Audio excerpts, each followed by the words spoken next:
our neighbor Minnesota is a classic example. You know, we're very similar to Minnesota. They have more Swedes, we have more Norwegians.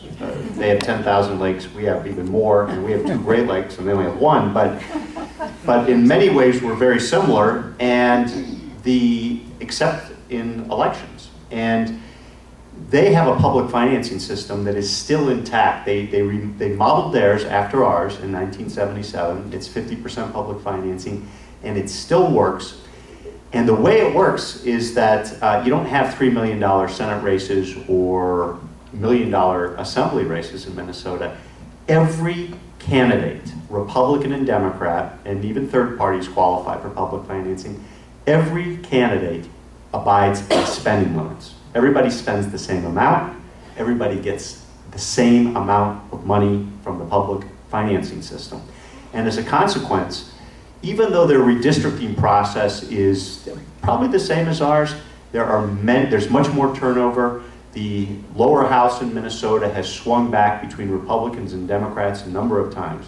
So the way you can do it, and then the state senate as well, so the way you can do it is you can even out the money that each side plays with. I mean, that really makes a big difference too. And if we could do both in Wisconsin, if we could have public financing for the legislature, where everybody's spending the same amount and abiding by spending limits, and more competitive elections, I mean, I think we would have arguably one of the best systems in the country.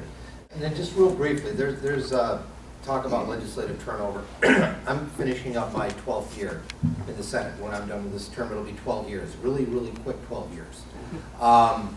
Over half of the Senate, half to 2/3 of the state Senate is new since I've been elected. And some of it is a couple of people have lost, people have retired, moved on, whatever the case may be. So there there is turnover in the legislature. Fred Risser is not the norm. Fred's not the norm, believe it or not, and this is true in any state. Fred's the longest serving state legislator in the country.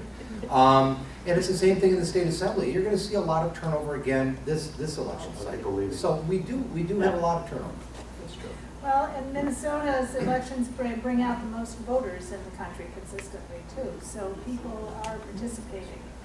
Because they have more Swedes. It's interesting. The reason Minnesota has persisted with public financing is they indexed the amount, and Wisconsin didn't.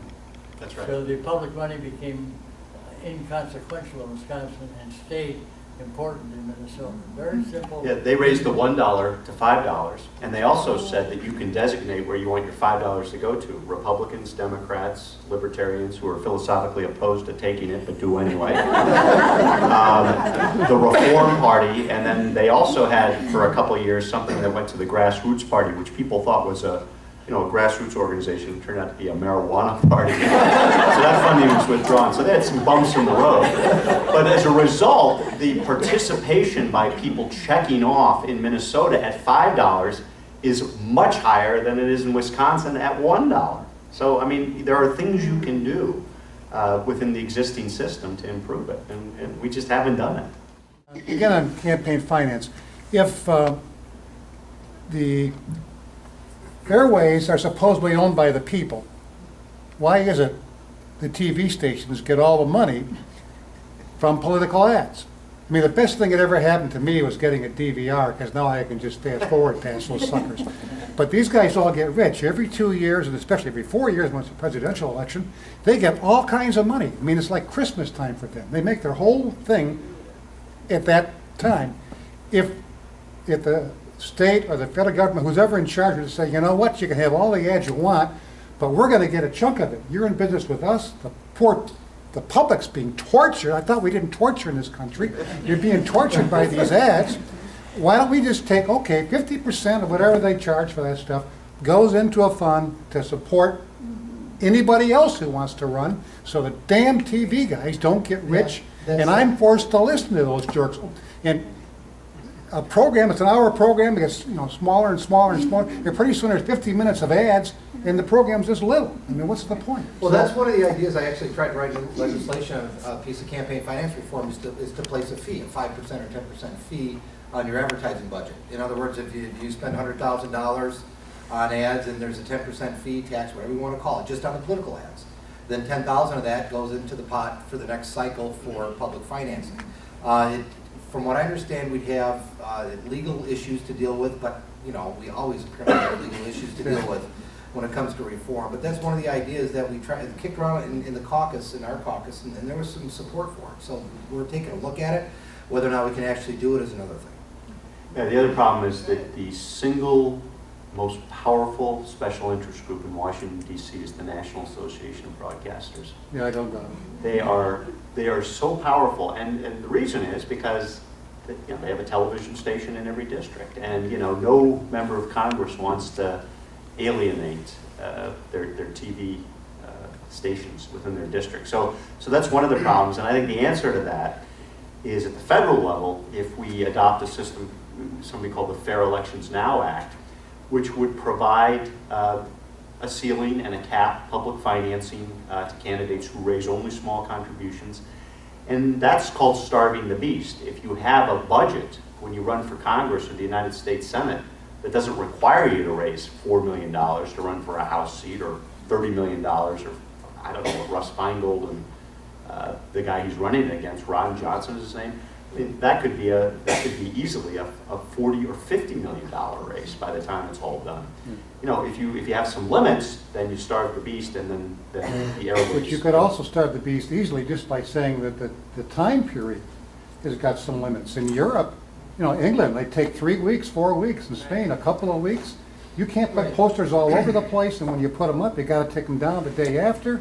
We don't do any of that. Our Constitution's Right. written differently. That's the problem. The freedom of speech issue applies to anybody essentially who wants to say anything when they're, Right. it also applies to money.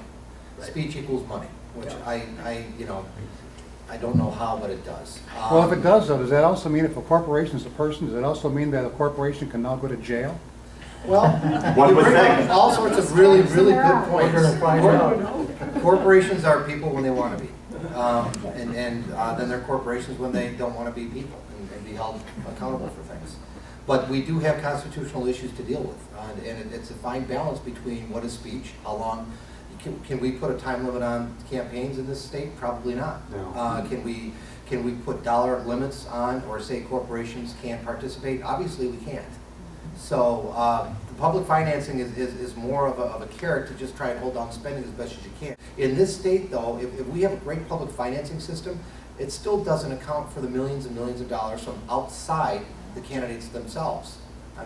Until we get disclosure, we're not getting anywhere. Every individual they have to take it upon themselves to go out and get informed on the issues, to go out and vote. They have to take it upon themselves if they want to know where the funding is coming from. We can only provide the vehicle, whether it's a website, whatever the case may be, but it still comes down to personal responsibility on a lot of this stuff. Yeah, I would love to know where my opponent's money is coming from. He or she will have to file the forms, I do too, but boy, the group's backing me and the group's backing him or her, man, they could be coming from anywhere. So we have to come up with a way to make groups disclose in a timely manner and get it out to the public, but the public still has to take the responsibility to do it themselves, to look it up.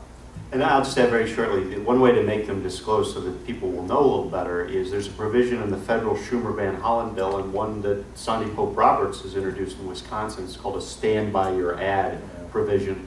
And that would require the corporations to say, I'm Bob Smith, chairman of Ajax Corporation, and I've brought you this horrible message that you just listened to.